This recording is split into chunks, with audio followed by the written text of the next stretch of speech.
안녕하세요. 저는 올해 30대 중반인 여자입니다.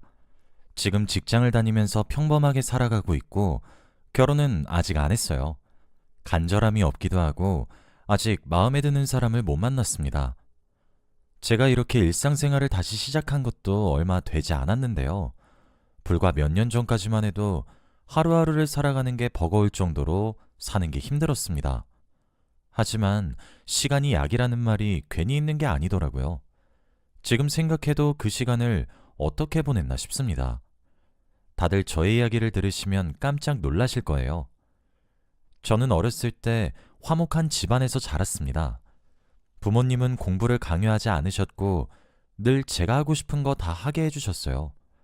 가부장적이지도 않으셨고 주말만 되면 가족들과 가까운 곳이라도 여행은 꼭 가는 그런 이상적인 가족이었죠. 아버지가 하시는 사업도 정말 잘 되어서 힘든 일이 없었습니다. 경제적으로도 여유로웠고 부모님도 금슬이 좋으시니 제 인생은 평탄했답니다. 그런데 이런 저희 집에도 불행이 찾아오고 말았습니다. 제가 성인이 되어서 직장을 구한 뒤 타지에서 독립을 했어요. 나름 좋은 직장이었고 가족들도 다 만족했죠. 고향에서 아버지와 어머니는 노후를 즐기고 계셨고 그날도 여느 때와 다름없이 평온했습니다. 그런데 어느 날 어머니에게서 전화가 오더라고요. 그날 하필 일이 너무 많아서 전화를 받지 못했어요. 나중에 연락을 드리겠다고 생각한 후 일에 열중을 했죠. 그러다가 밤이 되었고 어머니는 계속해서 전화가 왔습니다. 결국 어머니가 전화를 하신 지 몇 시간이 지나고 나서야 전화를 받을 수 있었죠. 그런데 전화를 받자마자 어머니가 하신 말씀은 정말 충격적이었어요. 너 왜 이제 전화를 받아? 어? 왠지 운 것 같은 목소리로 말을 하셨고, 저는 너무 놀라서 무슨 일이냐고 물었죠. 그런데 어머니는 말을 잇지 못하셨고, 계속 눈물만 흘리셨습니다. 그러고는 저한테 문자로 주소를 남겨줄 테니 지금 당장 그곳으로 오라고 했어요. 문자로 주소를 받고 내비에 찍었는데 바로 장례식장이었습니다. 저는 순간 친척들 중에서 누군가 돌아가신 줄 알았어요.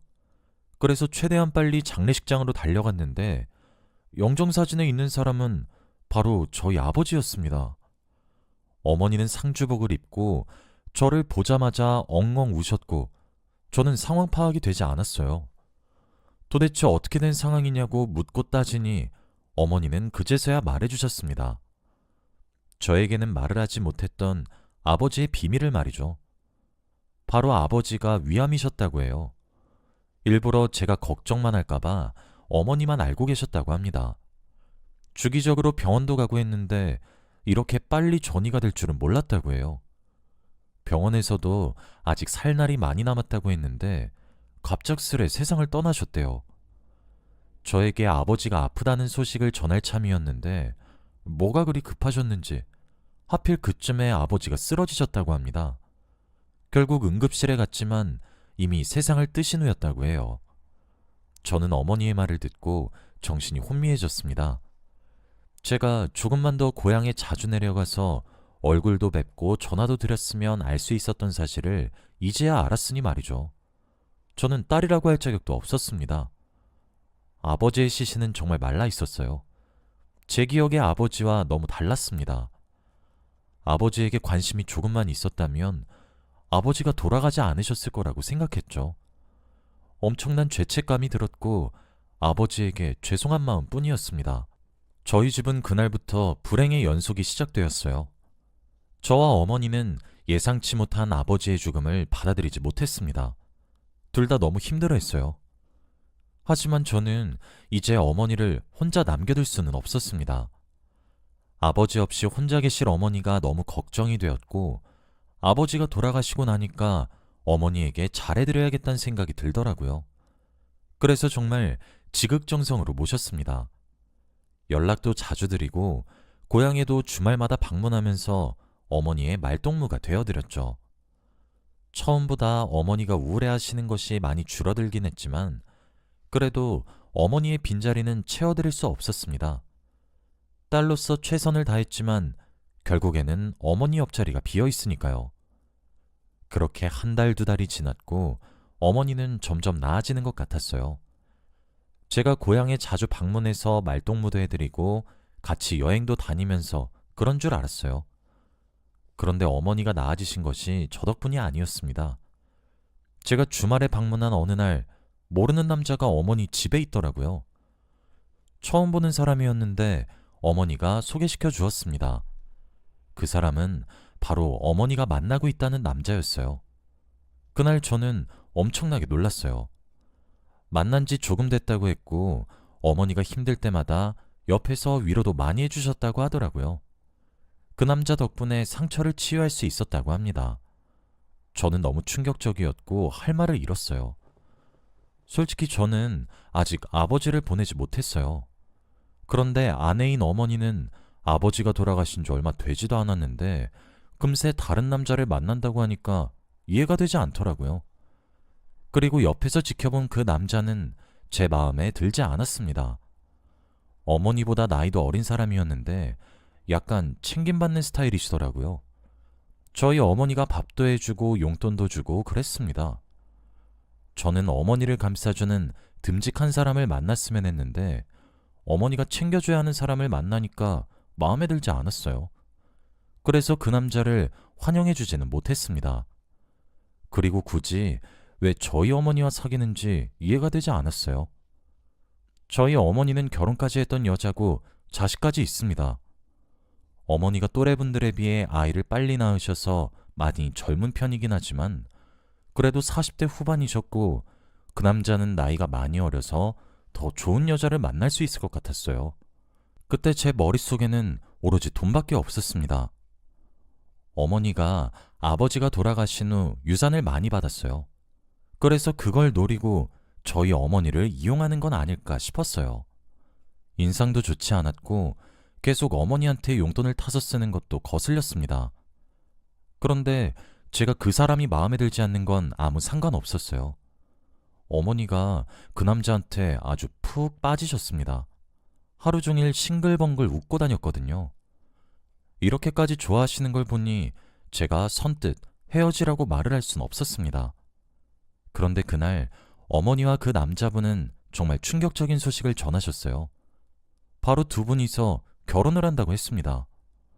어머니는 자신이 너무 힘들 때 이 사람이 옆에 있어줘서 결혼을 하고 싶다고 생각했다며 말리지 말라고 했어요. 아버지가 돌아가신 후 혼자 너무 외롭고 힘들었는데 이제는 그렇게 되기 싫다고 말이죠. 앞으로 남은 인생은 그 남자와 보내고 싶다고 하셨습니다. 그러면서 저보고 그 아저씨한테 아빠라고 부르라고 하더군요. 저는 어머니한테 조금 실망했습니다. 그 아저씨를 저는 그날 처음 뵙고 마음에 들지 않았어요. 그리고 아버지의 죽음을 아직 받아들이지 못했는데 새아빠라뇨? 저는 그 자리에서 심통이나 결국 못된 말을 내뱉고 말았습니다. 엄마 미쳤어? 새아빠라니? 아직 아빠 죽은 지 얼마나 됐다고 덜컥 다른 남자를 데려와. 엄마 이런 여자였어? 나한테 아빠는 한 명뿐이야. 죽는 한이 있어도 절대 이 아저씨한테 아빠라고 안 불러. 그 말을 내뱉은 후 저는 집을 박차고 나갔어요. 그때는 20대 초반이라 철이 없었던 시절이었고 그 아저씨가 그냥 너무 싫었습니다. 그날 이후로 저는 고향에도 잘 안 내려가고 어머니한테 연락도 잘 안 드렸어요. 제가 이렇게 나오니 어머니가 먼저 연락을 하시더라고요. 저녁마다 연락이 오셔서 그 아저씨와 있었던 일들을 말하시면서 좋은 사람이라고 했습니다. 그러면서 두 분이 지금 동거를 하고 있다고 했어요. 정말 어처구니가 없었고 제대로 그 사람을 알아보지도 않고 같이 산다는 어머니가 너무 미웠습니다. 그뿐만 아니라 불과 몇 달 전까지만 해도 안방에는 아버지가 있었는데 이제 그 아저씨가 아버지의 자리를 치고 들어온다고 하니까 더 싫어지는 거 있죠? 그래서 더 기분 나쁜 티를 팍팍 냈습니다. 제가 매일 전화로 못된 말을 하고 그 아저씨 싫다고 말을 하니 어머니도 참다 못해 화를 내시더라고요. 그이가 너랑 얼마나 잘 지내고 싶어 하는데 너 내가 그렇게 가르쳤어? 어른한테 왜 이렇게 못되게 말해? 하늘에 있는 네 아빠가 지금 이 모습 좋아할 것 같니? 항상 이렇게 어머니와 싸우면서 전화를 끊었고 저는 어머니가 너무 미웠습니다. 아무리 혼자 지내는 게 힘들다고 해도 그렇지 바로 다른 남자와 함께 산다뇨. 정말 이해할 수 없는 행동이었습니다. 어머니와 몇 달간 냉전 상태로 있었어요. 먼저 연락도 잘 하지 않고 각자의 소식을 전혀 모르고 있었습니다. 어머니가 그 사람과 정리했다는 말만 기다리고 있었죠. 그런데 어느 날 저녁에 어머니가 오랜만에 전화가 오셨어요. 저는 괘씸해서 전화를 받고 싶지 않았지만 그래도 엄마 전화라서 그런지 거절은 못하겠더라고요. 그래서 몇 분을 뜸을 들이고 전화를 받았습니다. 평소처럼 틱틱대면서 받았어요. 그런데 어머니의 말투가 평소와 달랐습니다. 마치 아버지가 돌아가셨을 때 저에게 전화를 한 말투와 비슷했어요. 울먹이는 듯한 목소리였습니다. 저는 그 목소리만 듣고 무언가 잘못되었다는 것을 알게 되었습니다. 어머니는 중요하게 할 이야기가 있으니 지금 당장 집으로 내려오라고 했어요. 저는 무슨 일인가 싶어서 바로 고속도로를 타고 고향으로 내려갔고 집으로 가니 거실에서 어머니 혼자 울고 있었어요. 저는 무슨 일이냐며 묻고 따졌죠.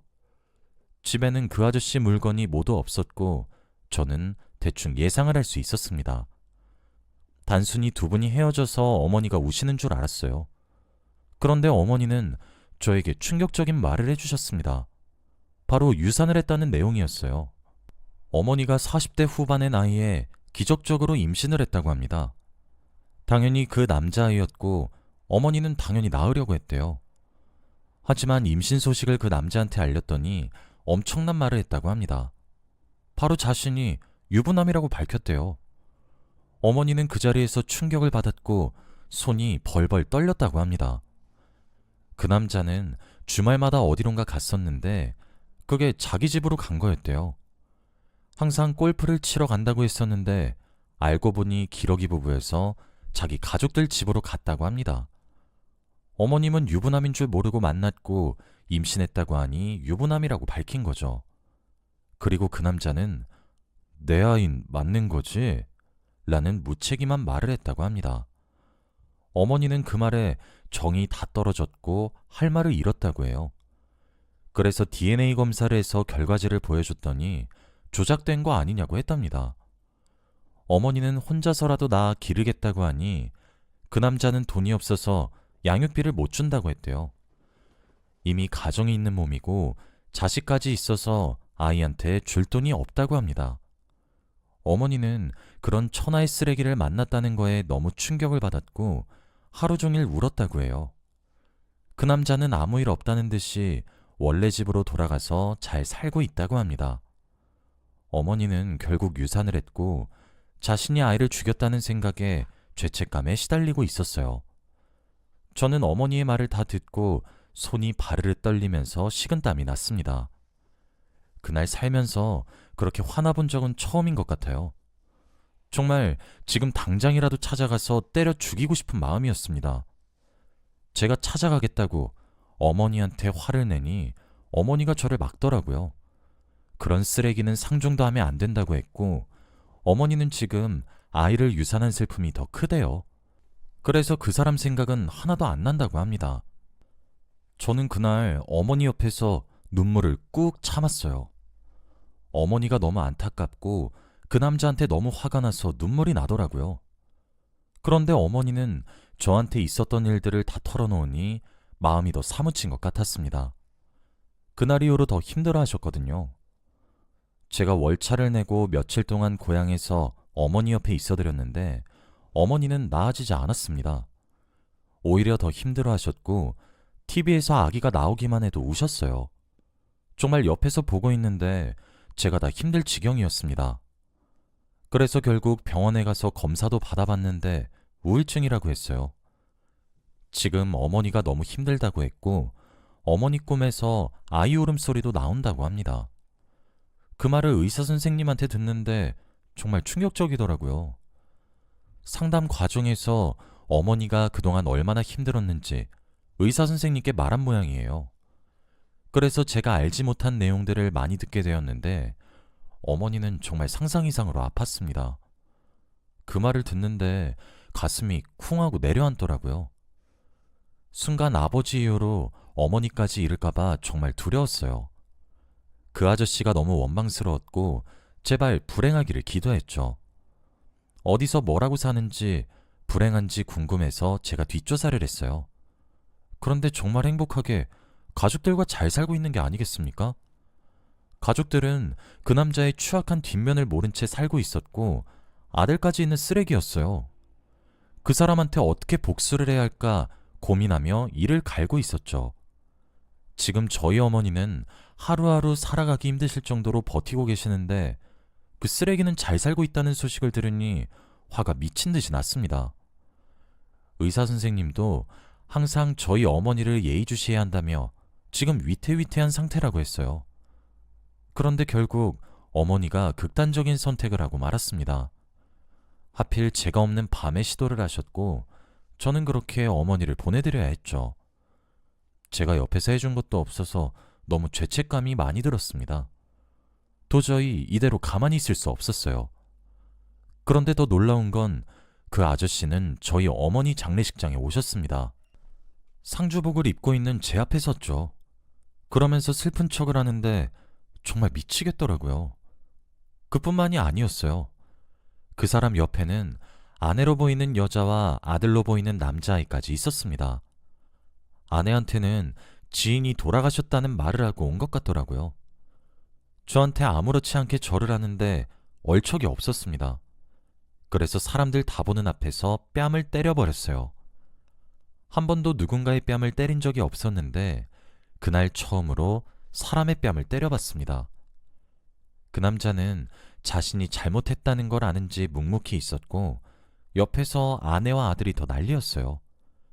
그런데 남자는 자신의 뺨을 어루만지고는 이걸로 퉁치자 라고 했습니다. 저는 그 말에 더 열이 받아서 반대쪽 뺨도 내려치고 말았어요. 장례식장에 있던 모든 사람들이 다 저희 쪽으로 시선을 돌렸고 저는 너 내가 복수할 거야. 우리 엄마 죽인 거? 너야. 내가 지구 끝까지 쫓아가서 복수할게. 쓰레기 새끼야. 이 말을 하며 달려들려고 하니 사람들이 저를 말렸습니다. 다들 저보고 엄마 잃고 제정신이 아니라며 걱정을 했죠. 그 남자가 어떤 사람인지 아무도 몰랐습니다. 그리고 저는 장례식장이 끝나자마자 DNA 검사지를 그 남자 가족들에게 다 보냈어요. 회사에도 보냈고 그 사람이 다니고 있는 회사 게시판에도 올렸습니다. 무엇보다도 아들이 다니고 있는 학교의 게시판까지 다 올렸어요.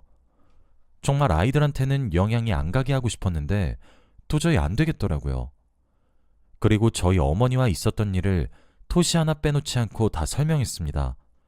간략하고 바로 알아들을 수 있게 썼어요. 제가 이렇게까지 하니 그 사람이 먼저 연락이 오더라고요. 제발 멈춰달라고 하면서 말이에요. 그렇지만 저는 멈출 생각이 없었습니다. 어머니 대신해서 제가 복수를 하는 건데 아직 시작도 안 한 거라고 생각했거든요. 네 아들 결혼한다고 하면 사돈 될 사람한테도 이거 보낼 거고 결혼식장에 오는 하객들한테도 다 뿌릴 거야. 평생 따라다닐 거니까 각오해. 그리고 저는 그 남자의 연락을 받지 않았습니다. 몇 달 뒤 뒷조사를 또 했어요. 그 남자가 과연 어디서 뭐라고 사는지 불행한지 궁금했습니다. 그런데 정말 다행히도 제가 원하는 대로 흘러갔어요. 그 남자는 이혼을 당하고 결국 아들도 못 보게 되었다고 해요. 뿐만 아니라 회사에서도 잘려서 지금 매일 아침마다 일용직을 구하는 구직센터로 간다고 하더라고요. 뒤에서 몰래 정보를 캐는 게 바보 같긴 했지만 그래도 이렇게라도 이 사람이 불행한 걸 알게 되니 정말 통쾌하더라고요. 어머니 대신 제가 복수를 했다는 생각에 고소했습니다. 지금 생각해도 사람이 왜 이렇게 못됐나 싶어요. 가정을 버리고 다른 여자를 만나는 것으로 모자라서 못된 말까지 하다뇨. 그 남자는 첫인상부터 별로였는데 이렇게라도 끝내서 정말 다행인 것 같습니다. 하늘에서 어머니와 아버지가 만나서 행복하게 지내시고 계신다고 생각하려고요. 어머니가 얼른 아버지를 뵙고 싶어서 일찍 가신 거라고 생각합니다. 이 일이 있고 나서 당시에는 너무 힘들었어요. 아버지를 보낸 지 얼마 되지 않아서 어머니까지 보내니 삶의 의욕이 사라지더군요. 그래도 정말 시간이 약이라는 말이 괜히 있는 게 아닌가 봐요. 몇 년이 지나서 30대 중반이 되니까 지금은 이 생활에 적응이 되었어요. 일상생활도 적응했고 매년마다 부모님 제사도 잘 지내고 있습니다. 다들 저의 이야기를 들으시고 이성 잘 만나시길 바래요. 못된 사람들 안 만나시길 바랍니다. 저의 이야기는 여기까지예요. 들어주셔서 감사합니다.